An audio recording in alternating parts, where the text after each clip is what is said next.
Students, আজ আমরা এই ভিডিওতে ANM GNM 2024 unofficially expected cut of নিয়ে ডিসকাশন করব। শুরু করার আগে বলে রাখি, আমাদের এক্সাম অ্যালবামের Telegram channel exam album official, এখানে কেউ জয়েন না থাকলে জয়েন হয়ে যেও।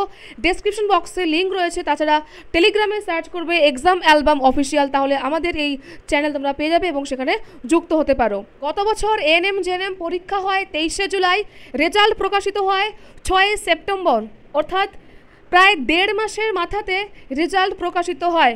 এই বছর এক্সাম হয়েছে 4ই আগস্ট, তাই আনঅফিসিয়ালি বলা যেতে পারে সেপ্টেম্বর মাসের দ্বিতীয় সপ্তাহে সম্ভবত রেজাল্ট প্রকাশিত হবে। এবং গত বছর আনসার কি প্রকাশিত হয় 18ই আগস্ট। এক্সাম হয়েছে 23শে জুলাই আর 18ই আগস্ট আনসার কি পাবলিশ হয়, অর্থাৎ প্রায় 25 দিনের মাথায় পাবলিশ হয়েছে। তাই এই বছর সম্ভবত এই মাসের শেষের দিকে আনসার কি প্রকাশিত হতে পারে। প্রতি বছর পরীক্ষা শেষে একটা ভুয়ো তথ্য ছড়িয়ে পড়ে যে শুধুমাত্র সায়েন্সের স্টুডেন্টরা এক্সাম দিতে পারবে, আর্টসের স্টুডেন্টরা দিতে পারবে না। এটা পুরোপুরি একটা মিথ্যে খবর। মিথ্যে খবরে কেউ কান দিও না। সমস্ত স্টুডেন্ট এই পরীক্ষার জন্য eligible. Science, arts, commerce, vocational, শুধু একাডেমিক যে কোয়ালিফিকেশনটা রয়েছে সেই ক্রাইটেরিয়াটা একবার দেখে নিও। আমার চ্যানেলে অলরেডি ভিডিও দেওয়া আছে, তো সেখান থেকে জাস্ট একবার দেখে নেবে। এএনএম জেএনএম 2024 কোয়েশ্চেন পেপারটা আমাদের এক্সাম অ্যালবাম যে অ্যাপ রয়েছে সেখানে মক টেস্ট হিসেবে পাবলিশ করা রয়েছে। তোমাদের মধ্যে যদি কারো এক্স্যাক্ট স্কোর জানার প্রয়োজন মনে হয় যে তুমি কত স্কোর করেছো গতকাল, কারণ অনেকের নেগেটিভ মার্কিং হয়েছে তাই বুঝতে পারছি না যে কীভাবে কাউন্ট করব। স্কোর কাউন্টিংয়ে যদি তোমার কোনো প্রবলেম ফেস হয় তাহলে এক্সাম অ্যালবাম অ্যাপ থেকে তোমরা এই মক টেস্টটা দাও এবং দেখো যে কত স্কোর করেছো। তার জন্য এক্সাম অ্যালবাম অ্যাপ ডাউনলোড করতে হবে এবং সাইন আপ করার পর দিতে হবে। এবারে আসি কাট অফের আলোচনায়। দেখো, কাট অফ বেশ কতগুলো ফ্যাক্টরসের উপর ডিপেন্ড করে। প্রথমত হলো যে দ্য নাম্বার অফ ভ্যাকেন্সিস, শূন্য আসন কতগুলো আছে, যাকে আমরা বলি সিট ম্যাট্রিক্স। 2024 সিট ম্যাট্রিক্স এখনও অফিসিয়ালি প্রকাশিত হয়নি। প্রকাশিত হলে জানা যাবে যে কতগুলো সিট রয়েছে। দ্বিতীয়ত the difficulty level of the exam. আমরা যদি এই পরীক্ষার ডিফিকাল্টি লেভেল দেখি তো খুব একটা যে সহজ হয়েছিল তাও না, আবার খুব যে কঠিন হয়েছে তাও না। প্রতিবারের মতোই মডারেট প্রশ্ন হয়েছে, স্ট্যান্ডার্ডই ছিল। জীবনবিজ্ঞান একটু সহজই ছিল এই বছর তুলনামূলকভাবে বলতে গেলে। ফিজিক্যাল সায়েন্সটা কোথাও না কোথাও স্টুডেন্টদের মনে হয়েছে যে একটু কঠিন হয়েছে।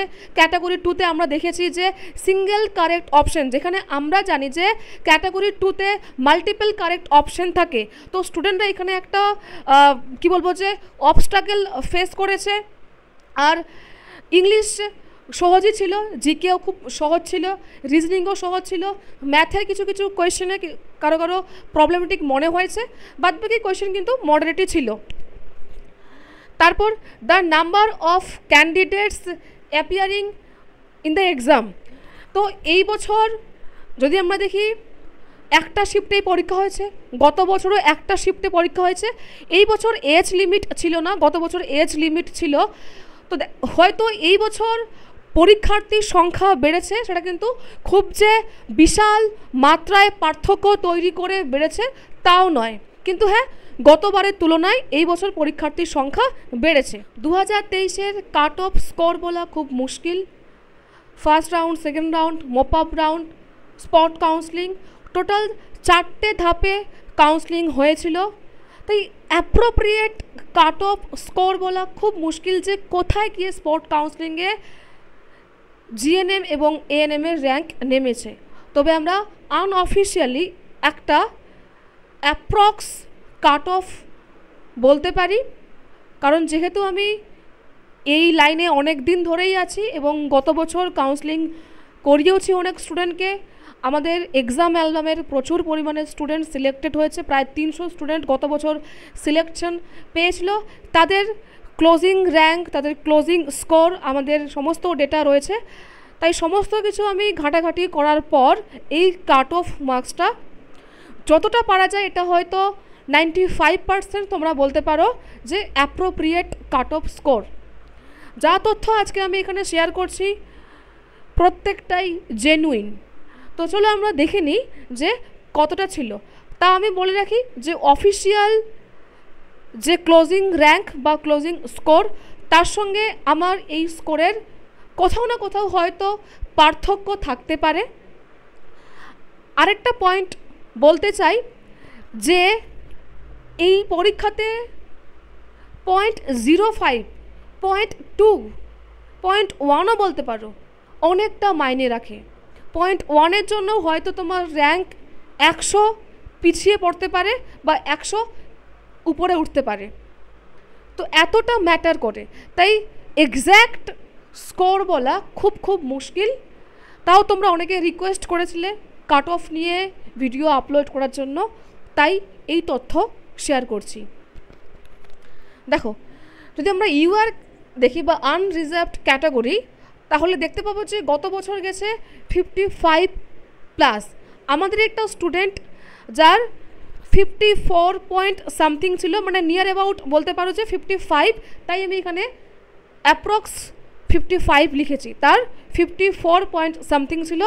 কালিম্পং যে এনটিএস আছে সেখানে সে সিলেকশন পেয়েছে। তারপর ওবিসি বি এর গিয়েছে 54+। ওবিসি এ এটা এক্স্যাক্ট একটা স্কোর। আমাদের একটা স্টুডেন্ট, তার নাম সম্ভবত নাজমা প্রধান, সে দেবেন মাহাতো যে এনটিএস রয়েছে সেখানে সিলেকশন পেয়েছিল। এটা আমি জিএনএম বলছি, জিএনএম ফিমেল, 52.66+। ইডাব্লিউএস এ ছিল 43.44, এটাও আমাদের একজন স্টুডেন্ট পেয়েছিল। এসসি 47+। তারপর সিভিল ডিফেন্স 47+, এসটি 40+। এবার দেখে নিই এএনএম। ওপেন ক্যাটাগরিতে 67+, ওবিসি বি 64+, ওবিসি এ এটাও 64+, EWS 50+, SC 56+, civil defence 54+, ST 38+। এবার তোমরা বলতে পারো যে 64 দুটো সেম কী করে হয় ওবিসি এ আর ওবিসি বি এর? ওই যে বললাম, পয়েন্টের গ্যাপ ছিল, জাস্ট শুধুমাত্র পয়েন্টের পার্থক্য ছিল। এখানে 64.25, তারপর 75 বলো, 66 বলো, অনেকটা ডিফারেন্স ক্রিয়েট করেছিল। আর এএনএমের সিট সংখ্যাও কম ছিল এবং সেখানে কম্পিটিশনটা অনেকটা হাই ছিল। তো সেক্ষেত্রে দেখা গেছে যে স্কোর মোটামুটি সেম। আমি তো পয়েন্ট লিখিনি, আমি জাস্ট এভারেজ লিখেছি। এবারে দেখে নিই 2024-এর এক্সপেক্টেড কাট অফ। ওপেন ক্যাটাগরিতে অর্থাৎ জেনারেলদের হতে পারে 55 থেকে 60+ পেলে, OBC B 55+, OBC A 53+, EWS 45+, SC 48+, civil defence 48+, ST 40+। এবার আসি যে এএনএমের ক্ষেত্রে, এটা হলো জিএনএম ফিমেলসের ক্ষেত্রে। এএনএমের ক্ষেত্রে আসি, ইউআর ক্যাটাগরিতে অর্থাৎ ওপেন ক্যাটাগরিতে score 65+, OBC B 63+, OBC A 62+, EWS 52+, SC 56+, civil defence 54+, এবং এসটি 40+। এ হলো এএনএমদের ক্ষেত্রে যেতে পারে, আর এই হলো জিএনএমের ক্ষেত্রে যেতে পারে। এই কাট অফটা আমাদের একটা ধারণা, বিগত কয়েক বছরের অভিজ্ঞতা অনুযায়ী। এর সাথে হয়তো অফিসিয়াল যে কাট অফ বা ক্লোজিং র্যাঙ্ক হবে তার কোথাও না কোথাও অ্যাপ্রোপ্রিয়েট একদম মিল নাও থাকতে পারে। হতে পারে এর থেকে কম গেছে বা হতে পারে এর থেকে বেশিও যেতে পারে। ছেলেদের ক্ষেত্রে এক্সপেক্টেড কাট অফ 2024 ইউআর ক্যাটাগরিতে 92+, OBC B 85+, OBC A 83+, EWS 78+, SC 75+, civil defence 70+ এবং এসটি 55+। যে সমস্ত স্টুডেন্ট পরীক্ষা দেওয়ার পর ডিসঅ্যাপয়েন্টেড, হতাশ, তাদেরকে বলবো যে মন খারাপ করো না, মানুষ মাত্রই ভুল হয়, আমরা ভুল করতে করতে শিখি, এটাকে একটা শিক্ষা হিসেবে নাও, এটা একটা লেসেন। এই অভিজ্ঞতা থেকে তুমি অনেক কিছু শিখতে পারবে, জানতে পারবে এবং পরের বছর সেগুলোকে অ্যাপ্লাই করতে পারবে। ভুল করতে করতেই আমরা মানুষেরা শিখি। সমস্ত কিছু যে আমাদের মনের মতো সবসময় হবে তা হয় না। তাই তোমাদেরকে বলবো যে তোমরা মন খারাপ করো না বা নেতিবাচক মনোভাব রেখো না, আশাবাদী থাকো, ইতিবাচক মনোভাব থেকে ধরে রাখো এবং পরের বছরের জন্য প্রিপারেশন শুরু করে দাও। হাল ছেড়ো না। ব্যর্থতা থেকে আমরা ধীরে ধীরে জীবনে শিখি, একদম প্রথম ধাপেই বা সব সময় সফলতা অর্জন করা যায় না। তুমি চেষ্টা করেছো, পরীক্ষা দিয়েছো, হয়নি সে ব্যাপারটা আলাদা। আর হ্যাঁ, এখনও এই সমস্ত আনঅফিসিয়াল কাট অফ দেখে নিজেকে যাচাই করো না, নিজের পারফরমেন্স যাচাই করো না। কাউন্সেলিং অবশ্যই করাবে, কী হবে না হবে আমরা কেউ জানি না। ভ্যাকেন্সি কতটা আসবে তার উপরে অনেকটা কিন্তু চেঞ্জেস আসবে। যদি এই বছর ভ্যাকেন্সি বা সিট ম্যাট্রিক্সে দেখতে পাই যে বেশি সিট সংখ্যা রয়েছে, তাহলে কিন্তু অনেকটাই চান্সেস রয়েছে। তাই কাউন্সেলিংটা অবশ্যই করাবে এবং হাল ছাড়বে না, শেষ পর্যন্ত লেগে থাকতে হবে। এএনএম জিএনএমের জন্য আমরা 2025-এর জন্য এক্সাম অ্যালবাম থেকে আমাদের প্রথম ব্যাচ বিলিভার ব্যাচ শুরু করব। 14ই আগস্ট থেকে আমাদের এক্সাম অ্যালবামে বিলিভার ব্যাচের এনরোলমেন্ট চালু হবে। যে সমস্ত স্টুডেন্টরা এক্সাম অ্যালবামে ভর্তি হতে চাও তারা আমাদের টেলিগ্রামে জয়েন হয়ে যাও, এক্সাম অ্যালবাম অ্যাপটা ডাউনলোড করো, এক্সাম অ্যালবাম যে চ্যানেল রয়েছে সেটাকে ফলো করো, আমার চ্যানেল ফলো করো এবং পিয়ালি ম্যামের দ্য এক্সাম FM বাংলা এই চ্যানেলটাকে ফলো করতে পারো। তাছাড়া যদি কারো কোনো ডাউট থাকে তাহলে এই স্ক্রিনে দেওয়া যে ফোন নাম্বার, এই ফোন নাম্বারেও যোগাযোগ করতে পারো, হোয়াটসঅ্যাপ করতে পারো বা তোমরা ফোন করতে পারো।